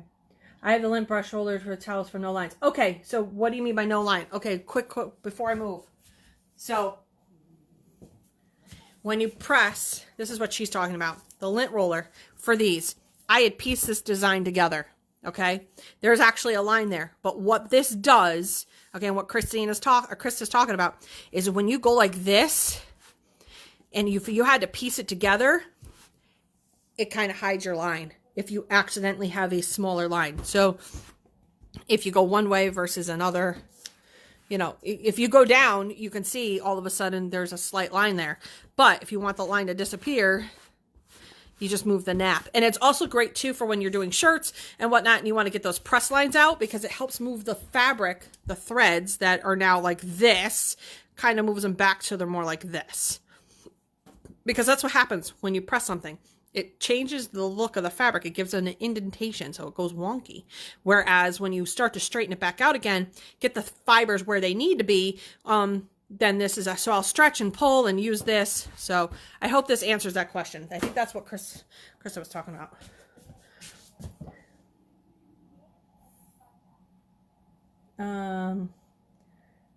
Did that help? Whoever just answered that question? I hope so. What brand of lint brush? This is a 3M. This was a 3M one. Absolutely love it. Okay, I will ask to see if they can get the main. Oh, hallelujah. Now I'm going to go. Yay! Okay, so are we set on this real quick before I go? I'm overlapping some. Do not overlap. I'm overlapping the sub images is when I press them in the colors, but how do I get them to butt up evenly when I press? You use a, I'm going to show you that actually. I'm going to do a burp cloth. I forgot. I'm doing a burp cloth and I'm going to show you exactly how that's done. Okay. So let's, Big Papa is being used today. A Big Daddy. This is Big Daddy. Welcome to Big Daddy. Big Daddy is my heat press. This is Big Daddy. He's from Heat Press Nation. I'm going to kind of move back just a touch because I need the room. Yes, I'm going to do a piece. I'll show you how I piece it. And then I'm going to show you how I put it on how I put a 16 by, or the burp cloth on a 16 by 20. Don't ask me to do it on a 15 that's not heated up. I can't wait to do the baby sass. You have no idea. I have no idea. Okay. So, I got to get my little protective paper. I got my... Finally got my butcher paper and my cutter. See how pretty it is? Yep. I finally got all of my parchment paper used. And so make sure you pre-press, make sure you lint roll. Blah, blah, blah. Okay? So this is all set and ready. This is a 16 by 20 Heat Press Nation. It's a clamshell. With their clamshell auto open slide out drawer. Okay. This actually teeters. See how it teeters? So it kind of it moves like a swing weight, so it fits my substrates better. All right. So we have that. You have your protective paper. Right. So we've now made a little barrito. Oh, let's make sure he's all sliding in there. I do I do 385, 465, because that seems to be the standard I use for absolutely everything. Everybody goes, why? And it's more or less because it gets really hot in here, and because it draws a lot of power. So, and it's just a power issue in my house, just so you know.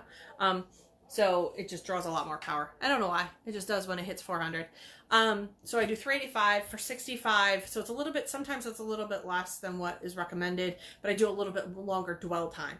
So that's what I have for that. While this is cooking and baking, I'm going to see what's interesting. Do you have a pad on your heat press? There is a foam, there is a foam piece on the bottom of my heat press, and then it has a Teflon sheet over it. And I know people are saying, oh my God, you have Teflon. It's a protective on the bottom platen. If you notice, I then put protective paper down, then my substrate, and then you need more protective paper. I love my auto open. All right, but I never put Teflon against the heat itself. So make sure there we go. Take off the protective paper. Okay. This is why we use protective paper. When I can see remnants, you know it's an issue. Slide this over. Slide it old school. Okay, so now here's our little piece of information. It's like a drum roll. Yeah, you don't use Teflon paper. You use the Teflon on the bottom, because if you use Teflon on the top, what it does is it off gases. Your product, this all off gases, okay? So you're basically creating a moisture barrier kind of thing. All right, you ready? Are you ready? Are you ready? Yes, it tends to trap the moisture. You ready? What kind of paper is that? The paper that I have is the 13 by 19. Mine comes from my local dealer. You can get it at any of the major vendors. They all sell it. Everybody sells paper. Even Stan sells paper. But there's paper everywhere. Okay. Are you ready? Are we ready? Are we ready? I am in New York. Upstate New York. Who's ready? I want to see hearts. Tell me you're ready. I'm not flipping this over until you do. Tell me you're ready with hearts. I'm not flipping this thing over until you tell me you're ready. There we go. Somebody's ready. Somebody paid attention to that one. Okay. Tell me how stinking cute he is. How cute is he? Oh my God, I love him. Oh my God. Okay. So, what you're going to do with this little adorable cutie, okay? This is how you can do this one of two ways. I know, right? I have him in I have a couple different animals that are like him, and then I made the background for him because I just love the whole jungle type theme of him. But can you see this on a little peanut? There's two ways to do this. I'm going to tell you the way that I do it because it's the way I do it. Doesn't mean it's right or wrong. Okay. So, I put the tag up in the hood. Okay, in the hood. You can, and you can put, what you want to do is put terry to terry. Okay, terry cloth to terry cloth. You can go all the way around and sew what they call sew in the ditch. Basically, you sew right within, and you can hand stitch this, right within this line that's right in here. Okay, and I'll show you. So, you can hand sew this, if you want, right in that ditch. That's called sewing in the ditch, right there. You could do that if you want to use your sewing machine or hand stitch. I am so not that way. So what I do is I take velour to velour, okay? And I pin it, and I sew it. Because I want a crisp edge. So what I do is, and this is how you would sew it too. And you can even hand sew it this way too, all right? Again, pin in the ditch so that you can, when you go through and you sew it, and I'm going to show you what it looks like because I'll flip it. Because it literally has for me, it just has a more finished look. I don't like the two raw edges sticking out. I think it looks really weird and wonky. I'm not saying that it's wrong. It just doesn't, it's not how you make a hooded towel. This becomes the absolute debate as to whether or not this is the correct way. I've been making hooded towels for absolutely years, and I used to embroider a ton of them in a year. Made some really cute designs that are now illegal in my world. You know, the character ones, because I didn't know any better, and now I know better. So I know there's, you know, you can get the crafting images and whatever for embroidery, blah, blah, blah, for personal use. But for selling, absolutely not. So I go around and you pin it. All right. I know people are like, oh my God, why are you pinning this? And I probably have it pinned wrong right now because I totally did it wrong because I'm crazy and such. But we're just going to, this is just for this. So you're going to pin it. I'm not going to sew it, but I'm going to show you what it looks like flipped, because you can flip it while it's pinned. Flip it. Stitch in the ditch. You got it. See, if you are a sewer, you know what that means. Stitch in the ditch. Okay. So you've now gone around and you've stitched it. We're going to pretend that that's what I've done, right? You literally just, without poking myself, just to give you a rough idea what the finished edge would look like, because that's what I did earlier. This is how, in theory, he will look. I also have to suck it up, Buttercup, and start sewing. It is the absolute easiest thing to do is sew. It's a straight line to do this. Absolutely.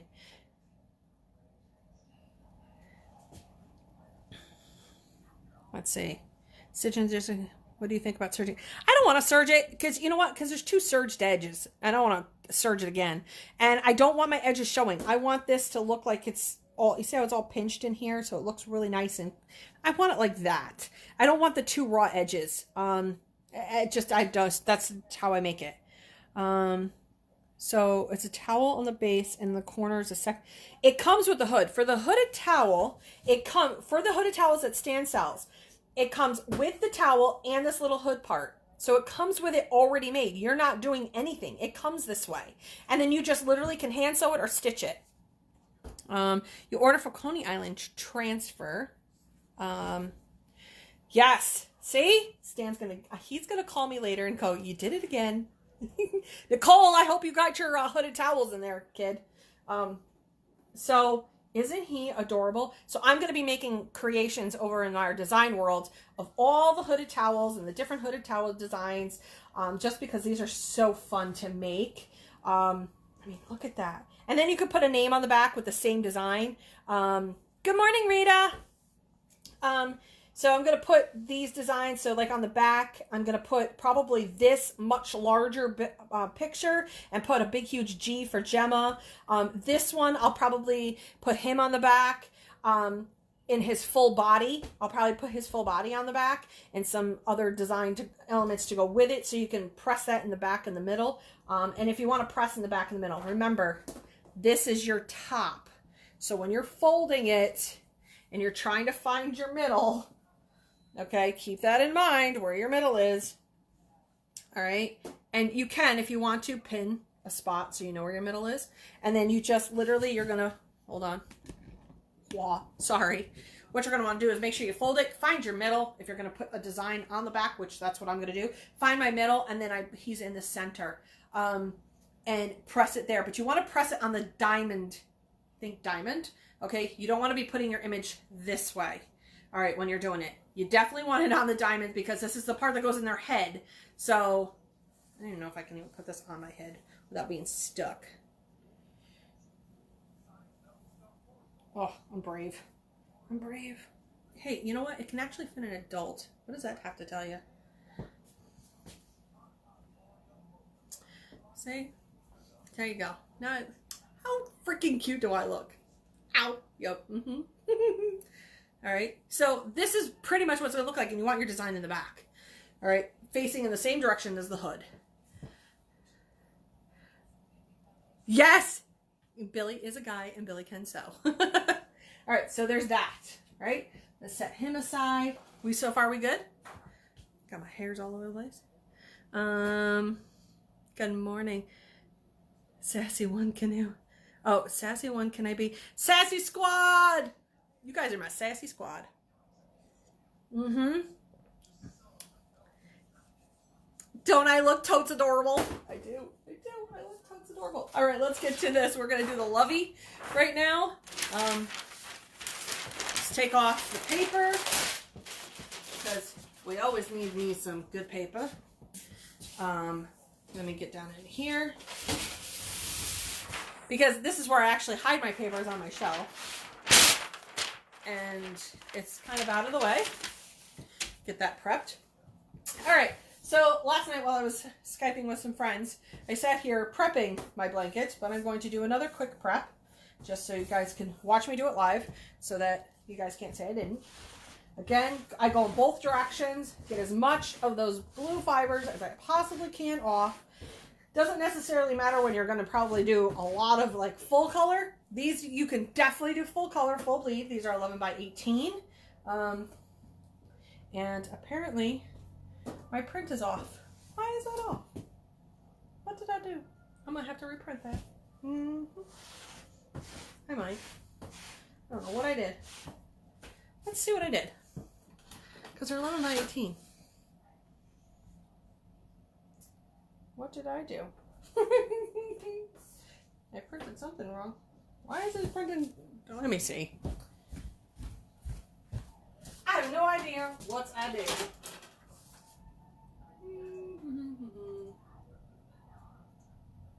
I have no idea why I printed like that. And we're going to print it real quick because I really want to press this live.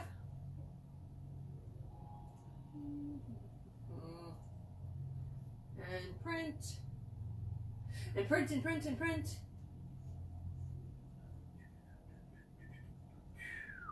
Give me 1 second. I'm going to tell you what I'm going to do with that piece too. Because I can still use it without it doing what it needs to do. Give me 1 second. Please talk amongst yourselves while I print this. Okay. I don't have crazy elevator music. Okay, so people are like, okay, so for some reason this printed 16 by 16 or 16 by 11. So what I can do is cut this down a little bit and I can always make it fit within this to leave this little part white on both ends. It's a lovey. I totally could have done that. And actually, I could probably still do that because it fits within this line. All right, so I could totally still use this, and I probably will. I'll make her two. So I don't want to waste, I won't be wasting, she'll have two loveys because you have to wash a lovey. Let me print that off. Good morning, Becky. Your bunny ears and reindeer antlers would be, right? That would be really cute. Any of the unicorns, I have the unicorns, I have unicorns, I have, oh, even the little police hats or the construction helmet that I have. Any of my hooded ones that are the hats would be great. Any of the ones that are the antlers or the elf hats. Any of that stuff they have at Christmas time. Those are more Christmassy themed, but you know, you could still do those. That's a great call. What is your protective paper called? Butcher paper. Butcher paper on Amazon. And you want to see my cutter? Is that what you're asking too? Hold on. Let's see if I can get it out. So, for $35, I bought this. Best $35. Yeah, well worth my $35. Okay, so I bought this, got myself some protective paper, butcher paper, and because of the way my shop is now all set up, I was able to take a little piece of my shop and put this right in here, so it's kind of tucked in out of the way, and it's a perfect spot for it. Let me go get my print.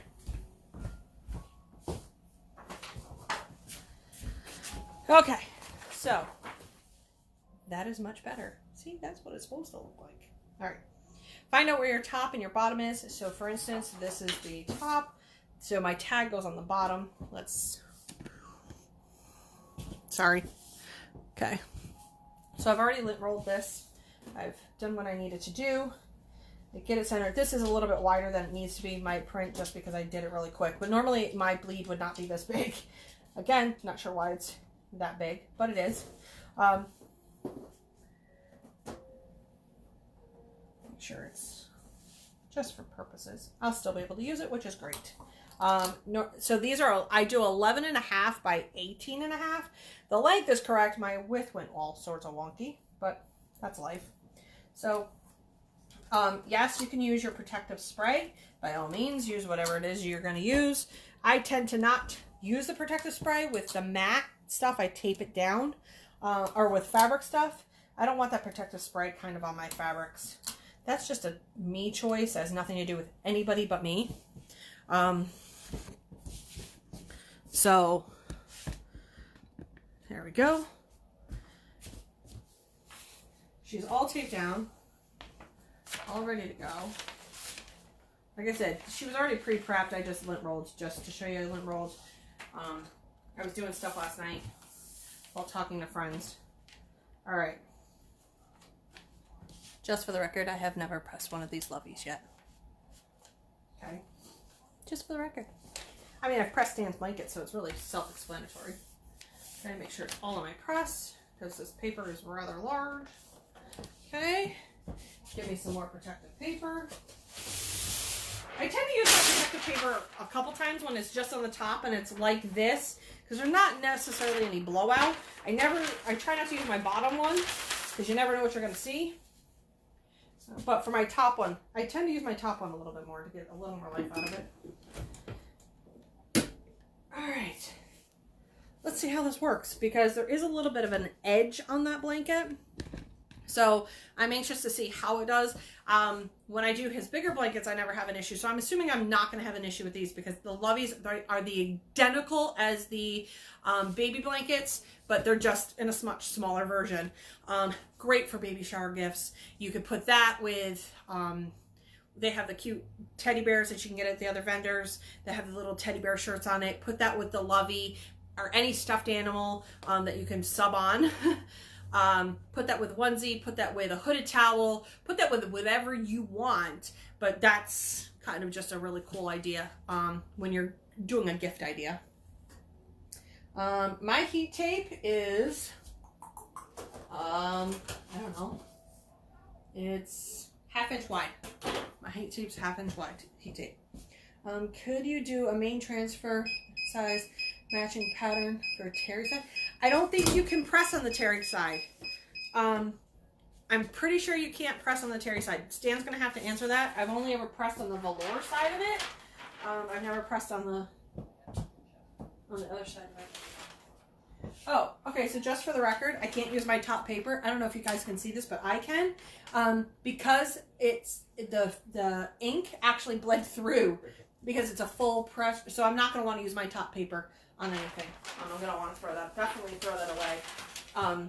Because it is a fabric and whatnot, it did pull apart. So there we go. All right. As I said, a moment of truth. Let's get this. All right. This is scary. You know, I always do fun things live with you guys. And I think, why are you doing this to yourself, Nick? Why do you press things that you've never pressed live with these people? You know, because you kind of look dumb. You look like you have no clue what you're doing. No, that's not even it. You know what it is? I press stuff live with you guys so you guys can see the process, and that you're not the only ones that are going, oh, geez, how in the world do I do that? No, what I do is I press it live with you guys. I'm going through the same process you guys are going through. I'm learning just like you, and I'm going to be learning. All right. All right. Let's see how well I did. And there she is. How flipping gorgeous. Stanley! We have problems. Oh my God, she's gorgeous.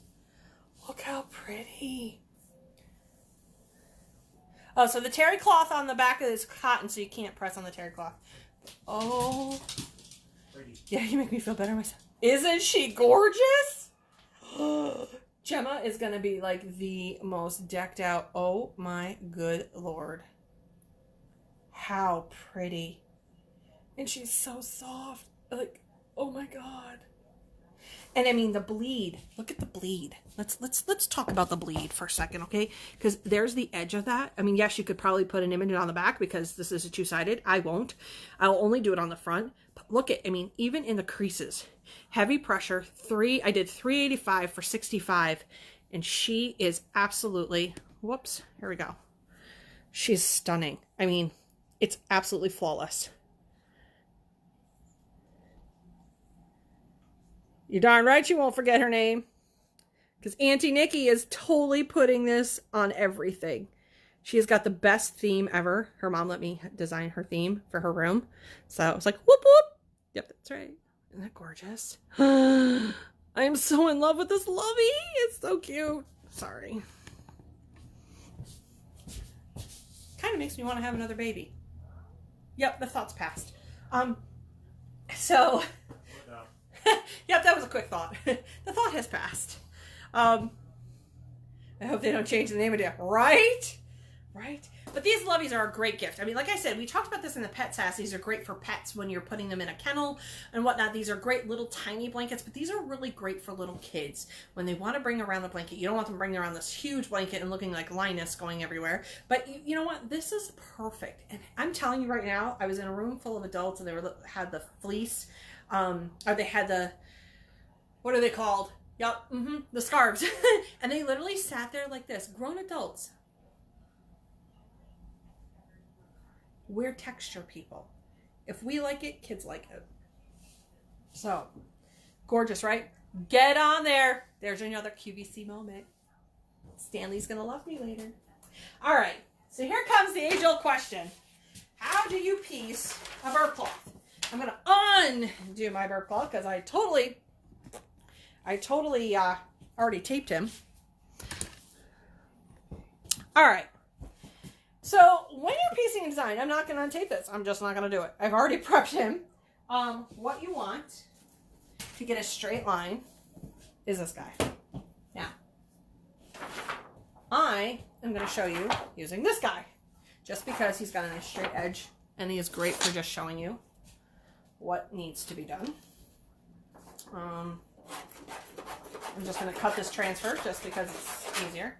Okay, so if you have to piece your design together, all right, what you're going to want to do is literally cut it onto here. So get yourself, let's see if I can't get you guys closer. Sorry for the moving and you guys going to throw up or whatever. Whoopsies. Let's go down. I really think this is key. I'm going to show you with just two opposite pieces. They're not even going to match in the design. I hope you realize this right now. All right. So what you want to do is, this is why I get this one with the clear. I line this line up here and this line down here. Okay. And make sure we're all lined up. Okay. Okay. I want that so it's a perfect edge. Okay. Then we're going to say that these all lined up and matched. Okay, so keep this in mind. We're going to say that this all is going to line up and match. I'm just using this as an example, so don't kill the messenger. Okay, again, you come in here, get it all lined up. Okay, so now you have your two raw edges. And what you would do, let's say this design was going to match. Okay, when you're taping it, you want to leave this white edge here. I didn't on this one, obviously. Here, I'll do it with the one that does. Give me 1 second. Because I have to tell you why. There's a reason for this. And you don't overlap them. I don't know why you guys are overlapping them. Don't. It creates you're creating a heavy pressure mark. When you overlap your paper, you're creating another layer. Okay? So let's say these two matched up. You literally want to butt this up here. Okay, as tight as you can, and you're going to tape it. Tape it in the white.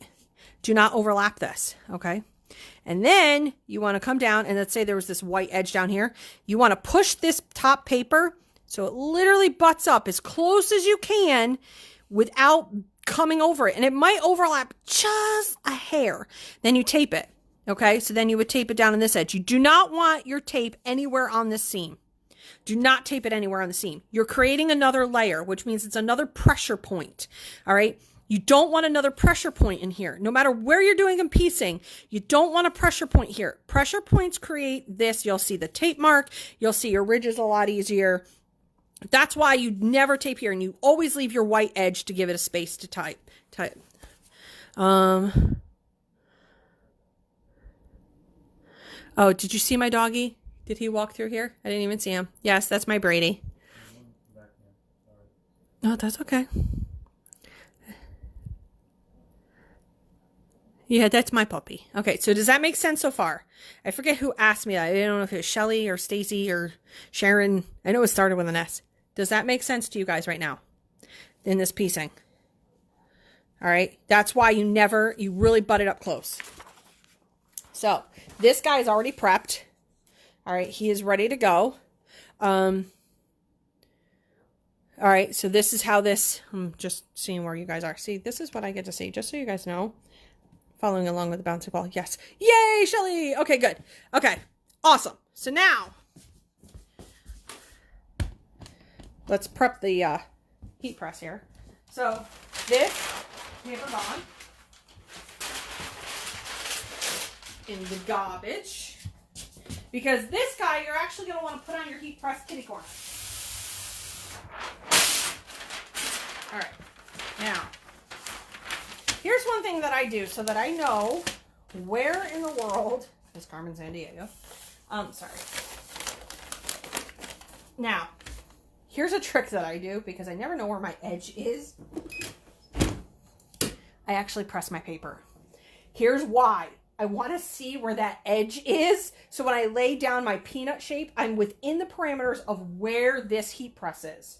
Okay? Crazy talk, right?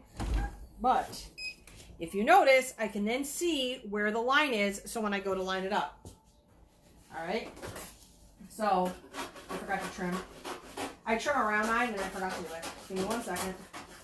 And I only trim in the corners, just because I need it to really be nice and tight, so I can see what the heck I'm doing. And remember, his peanut-shaped ones have a nice bleed. Keep that part in mind as well. Give me 1 second, and I'll show you what I did.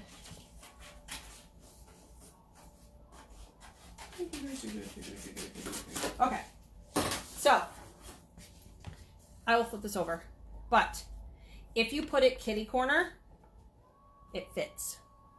Okay, if you put it this way, I mean, it fits. This one's actually smaller. Well, no, it's barely, but this literally, it comes over to the edge, and if I was going to do I'm going to do a full bleed right now, live here on the SASS, it doesn't. So what you do is you know where the parameters are because you've pressed your paper. You know you're within your press marks, all right? And that's how you do it.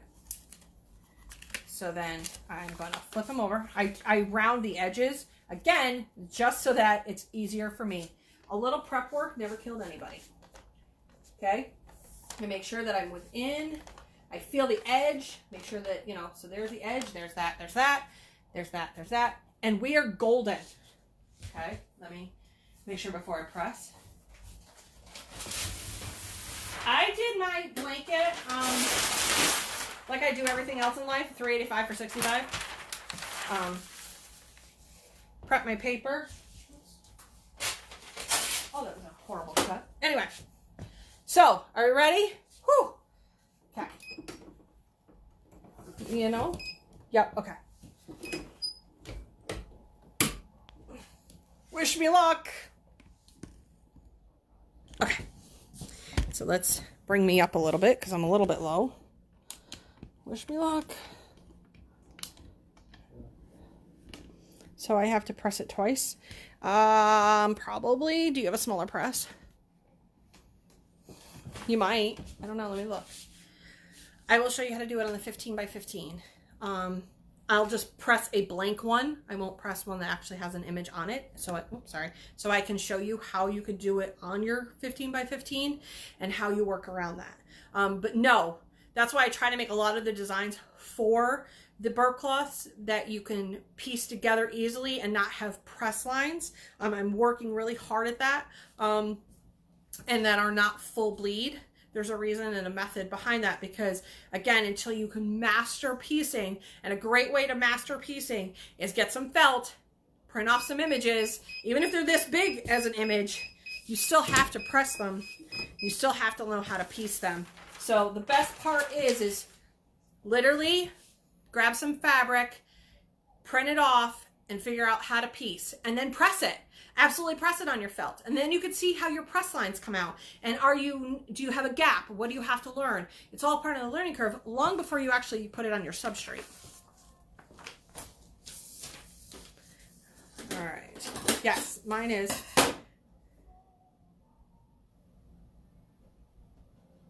Oh, I'm like, what is he writing? Sorry, Billy was writing something. Okay, so.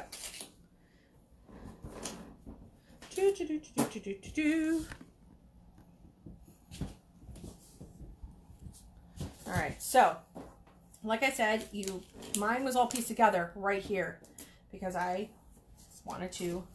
I only have a 13 by 19 paper. Yes, I could buy the 13 by 21, but I don't want to spend that kind of money on paper I might not use all that often. So I decided that, you know what, I'll resort to piecing. I mean, I'm still piecing with an 800. Isn't that sad? Okay. Ready? Do, do, do, do, do, do, do. Yep. It is gorgeous. And this design really is really forgiving too with the piecing. I can tell you where I mess up just a little bit, but you know what? For the person who has not a clue.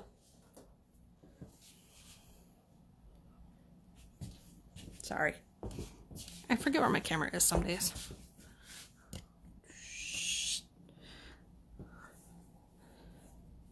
So, I mean, that's a full bleed.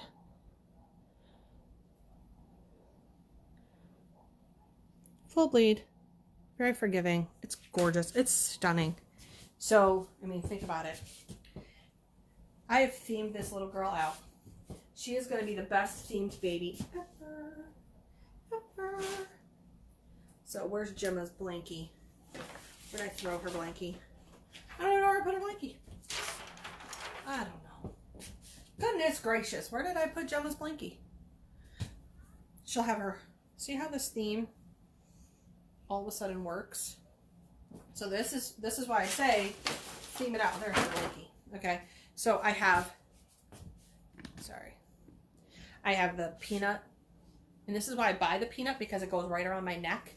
I don't buy from Kids Blanks. The Kids Blanks ones are really, really thin, and I hate them with an absolute passion. And I'll say that, and I don't care. I absolutely love these. They're thicker. They're going to protect my shirt when the baby gets throwing up all over it. I love that it's curved and it goes right along the neckline. That's 5,000 reasons right there why I like it. And the fact that it's quality. I themed it out with having the matching bib to go with it. If you notice, they're not identical, but there's a theme. And then I have the matching baby lovey. We have the baby lovey. We have the top to the hooded towel. I will post the entire set once it's complete. I've been working on this just because I work on it and show you guys how I'm working on it. I haven't actually completed the whole set. So I'll make sure that I do that. Because you got to see everything that I've made. I've made hair ties and a hair bow for her, all in the same theme. She has a onesie. We have so many cute things, but this bib, oh my goodness. Becky, look at, sorry. I'm in rare form. So there you go. That's how you piece together a bib, burp cloth, anything that you have to piece together, you piece that part together. I'm going to do a swaddle blanket. He has a swaddle blanket I'm going to be doing because she's going to be getting pictures taken. So we're going to get pictures taken with her swaddle blanket. Because I work with a local photographer. Actually, I work with multiple local photographers. And what I do is I make custom swaddle blankets or whatever for their photo shoots. It might be hair ties and whatnot. The swaddle blankets are new for me, so we're going to be doing that. So that's why I hooked up with a local photographer so that I could sell more things, more fun things. So if you notice, just so you know, this is where I pieced it together. All right, I pieced it all together using my straight edge. Nothing is overlapping so that I don't have a gap. It came out absolutely stunning. I'm very proud of myself. You can go onto my store, which is LPB Designs and More. So it's Larry Paul Boy Designs and More, all one word. You go on Etsy and find it there. Billy can even, if he can get to it. That's a really cool. I have a lot of the stuff in there. I kind of focus on a lot of Stan stuff, the baby stuff, just because I'm good at it. That's where I see that vision. I do make other things, obviously, and whatnot, but that's where I'm That's where I'm comfortable at, I guess. So you'll see a lot of those. I do the baby shoes, the whole 9 yards. I create custom packages for people. And I try to theme them out basically for you guys. And what you guys can sell and what I see is trending in, I literally will sit for hours and see what's trending in the baby world as in design ideas. And then I take that trend and I put it into something that you and I can create together. And I try to work really hard at that part of it. So, you know, I look at a lot of trends. I'm looking at trends for colors. So that's, this color scheme is one of the hottest color schemes of this year. You're going to see this with everything from baby all the way up. It's the coral and the teal. That is one of the hottest themes for this 2019. I spend a lot of time looking at trends and what people are buying, because if it's in the stores, then that's what they're going to buy. So you want to get on that bandwagon. You know, like last year was So the Red Truck. For Christmas time. This coming year, who knows what the trend is going to be. I know, like right now I'm doing wagons. A lot of people love my wagon, so I'm doing wagon theme. Like the little radio cart wagon thing. You can find those over there. I know that Ashley is all into farmhouse country. She has a total farmhouse country line. It's absolutely stunning. And for those who have no clue what I'm talking about, I put on a license plate. This is one of Ashley's designs from hers Apparicium store. So this is made to look like it's a frame, but it's not. It's a license plate. And the challenge was to put my $1 million last name on something because it's 11 letters long.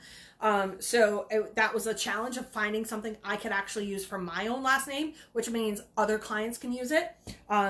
Ashley made these really cool letters too. They're made out of like a reclaimed metal letters. Absolutely love hers just because there's a lot of ridging detail in it. It's not just kind of plugged in there. So I love how she made the ridging detail on this. So I love that. If you go to Margot is Margot's kind of turned into our sports person.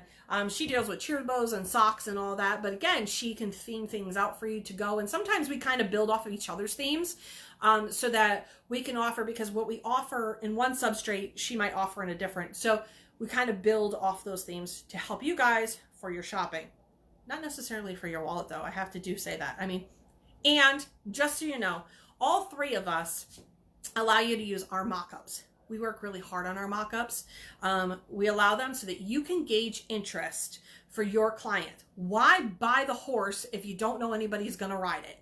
So that's how that's how I look at things. And that's how Ashley and Margot both look at things as well, is here, take our mock-up picture, put it out to your client and say, hey guys, what do you think? I wouldn't use it on your Etsy store per se, but I would use it to gauge interest for your Facebook page, for your Facebook people, if that's something that they really want. So that's how you gauge interest. Say, hey, look it, we can make this. What do you guys think? Before you spend the money on the design and have it in your repertoire of things. Now, if you're like me, I just buy it. I just buy the design. Why? Because you never know when I'm going to need it. And then I'm never going to be able to find it again when I go to find it at somebody's store, or I forget the store that it was in. So I tend to buy the designs as I see them and as I like them. If I like them, I'm buying them. A lot of us have coupon codes. You just have to look in our stores. We have other designers who are, they are all over the board as to what they're working on. I really don't know them per se. I only know the three because we're moderators for the group. So we have a conversation as to what we're pumping out for you guys. And we also have physical stuff. So keep that in mind. If you're asking for a custom order, know that I am not going to get to you right away sometimes. And either is Margot and Ashley. Sometimes if it's an easy design, we can pop it out real quick. But if it's something a little bit more complex, note that we're probably about 2 to 3 days at trying to get it. And if you wanted it yesterday, you should have asked for it 2 days ago. Because we also have physical stores. We also have physical items that we're making and pressing and doing. So we're not just graphic designers or designers per se. We're also doing other things as well. So keep that in mind when you're asking me 100 times, have I gotten to your design yet? And I say, no, I'm getting to it though. And you get annoyed with me. Know that I am literally have 18 hats I wear. So just be patient with me. I'm patient with you. And we all work together as a team. If it's something that you see coming down the pike, or if you need it right away, grab my attention. I'm not going to say I'm going to get to it right away. Sometimes I can, sometimes I can't. So there's a disclaimer there. And that seems to be a trend. Also, too, I love that we're inspired by things. I'm inspired by things. We're all inspired by things. But Being inspired does not mean you copy it right out completely. Inspired means you see it and you do it. Like I said, I am equally inspired. I also get people who say, can you recreate this, but put your own twist on it? Yes, I can recreate something and I can put my own twist on it. But if it looks identical to something that I'm making, kind of is going to get annoyed. Just so you know, that's my disclaimer. I've been looking at different things that people are doing. Be inspired? Absolutely. I love that you guys are inspired. I love that I inspire you. That's actually what I strive to do each and every Sunday, is to inspire you guys to go create, live, and learn. Go create some amazing things. Go live your life, but also learn in the process. So always choose kind, always be happy, and do what makes you happy. Keep that also in mind when you're doing stuff as well. And have a kind heart, all right? I know this business is about money for a lot of you, but I run my business with heart. And maybe that's not the right way, but I do run my business with heart. And that's what brings my customers back, is because I do care about what I do. I care about what I produce. I take the time and the effort to put into it, and I expect the same from you. If you are producing a cheap crap product, do not expect a lot of bang for your buck. I am going to say this time and time again, and just because great for testing is dollar store items, by all means, go test your little heart out on a dollar store item before you go and you destroy something. But for me, I am not going to go out there and buy a dollar store mug that was never meant to be put in a heat press and then sell it to my client, because if God forbid they put that in a microwave and it's a child and they go and that cup breaks right in their hand, I don't want that on my shoulders. Okay, I want a mug that was made to hit all the heat presses and that it was durable enough, where I can't say that those dollar store mugs are durable enough that don't have hairline cracks, and I'm seeing tons of it. Please note that it's on you if that thing shatters, because they've put it in a microwave and they've made it super hot and you've put it in a heat press. That's just my SASS for thought. You guys can take it for what it's worth. There's my preach for the Sunday morning on that. Use it to practice, absolutely, but I would not be selling it to my client at all. I want quality product that I can stand behind. So again, my SASS for thought. I took one of those Facebook tests and it said I had a black heart. Mark does not have a black heart, by the way, for those who are reading with the bouncing ball. Mark does not have a black heart. Don't let him fool you. Quality over quantity. Absolutely. As Jen always tells me, usually right before my SASS on Saturday, I always have a chat with Stan. I go over everything that I'm going to go over. Amy jumps in, and Jen in the background, you always hear her say, learn, create, and inspire. Learn as much as you can. Create from that learning, and then go out and inspire others. Inspire others by your kindness, by your heart, and by everything that you do. If there's no more questions, then I'm going to give you guys the look. Ask me anything you guys can. I don't even know what time it is. I never know what time it is. Why don't I? Huh? 12:04. It's 12:04. I talked for 2 hours and 4 minutes. Oh my God. Ah. Anywho. Penny wise and pound foolish. You got it, Mark. So, with that said, I'm going to leave you with that. Go out and learn. Learn as much as you can. Ask the questions. No stupid questions unless you've asked it 400 times and you still haven't gotten it. Go out and learn, learn, learn. But go out and create. Take that learning, put it to a process, learn about what you've done, create that amazing product. Know that there's always a learning curve in everything that you do. And then lastly and foremost, go out and inspire. Go out and inspire people around you with your creative mind and inspire them to learn, love, and create. So there you go. As I said, I will not be live on Sunday next week, so you guys are going to be tearied. It means half of you actually have to go to church on Sunday and not skip church, because I know how many of you skip church on Sunday. So go out on Sunday, go to church. I will be live on Friday from the ISS show, and if you guys are at the ISS show, please stop by, say hi to me, find me in the crowd. If you can find me in the crowd, let me know that you're from Sub and More, and I will hand you a special coupon that I have going on for those who can find me in the crowd. It's like finding Where's Waldo, so it's finding the SASS. So you see me guys on Friday. I will see you guys all then, and until then, I'll see you guys all on the flip side. Have an amazing St. Patrick's Day. Be happy, be safe, be healthy, and I'll talk to you soon. Have a good one. Bye.